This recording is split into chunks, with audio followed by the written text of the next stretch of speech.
ఒక్కో జాగల ఒక్కో సాంప్రదాయం ఉంటుంది. ఆ సాంప్రదాయాలను బట్టే అక్కడి జనం నడుచుకుంటారు. ఒక దగ్గర ఒక జాతర జరిగితే ఇంకో దగ్గర ఇంకో జాతర జరుగుతుంది. ఇక్కడి జనం ఒకరిని పూజిస్తే ఇంకో దగ్గరి జనం ఇంకొకరిని పూజిస్తారు. ఇట్లా ఎవరి నమ్మకాలు వాళ్ళై, ఎవరి విశ్వాసాలు వాళ్ళై.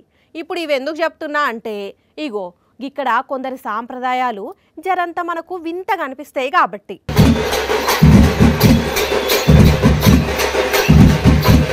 వామ్మో, ఒక చేతుల కత్తి ఒక చేతుల శూలం పట్టుకొని నోటితోని ఎముకను తీసిండ్రు. చూస్తుంటే భయం అనిపిస్తున్నదిలే.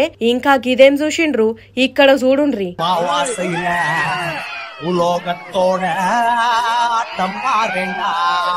అమ్మో అమ్మో, మట్టిని దవ్వి మరి లోపల నుంచి పుర్రెను తీసిండ్రు కదా. అసలు ఇదేంది, వీళ్ళిట్లెందుకు చేస్తున్నారు అంటే, మహాశివరాత్రి పర్వదినం తర్వాత వచ్చే అమావాస్య రోజు తమిళనాడులా శ్మశాన కోళ్ళ అనే జాతరను జరుపుతుంటారట. అందుకే కృష్ణగిరిలా మేళ తాళాల నడుమ ఈ జాతర జరిపి శ్మశానంలో ఉన్న శిలాదేవుని మట్టి బొమ్మకు పూజలు చేసిండ్రు.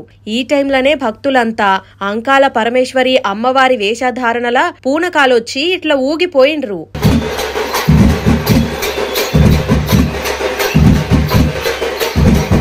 ఇట్లా అంకాల పరమేశ్వరి అమ్మవారి ఉత్సవ విగ్రహాన్ని శ్మశానం దగ్గరికి తీసుకొచ్చి పూజలు చేసి తర్వాత పాత సమాధులను దవ్వి పుర్రెలు ఎముకలు నోటితోనే పట్టుకొని నమిలిండ్రు. ఇదంతా కూడా ఈ జాతరల భాగమే.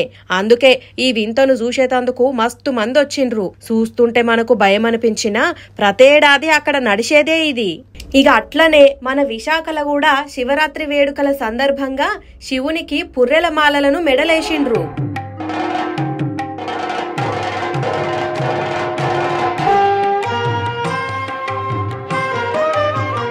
జ్ఞానపురం శ్మశాన వాటికల అఘోరలు ఇట్లా కపాల దండలతోని పూజలు చేసిండ్రు.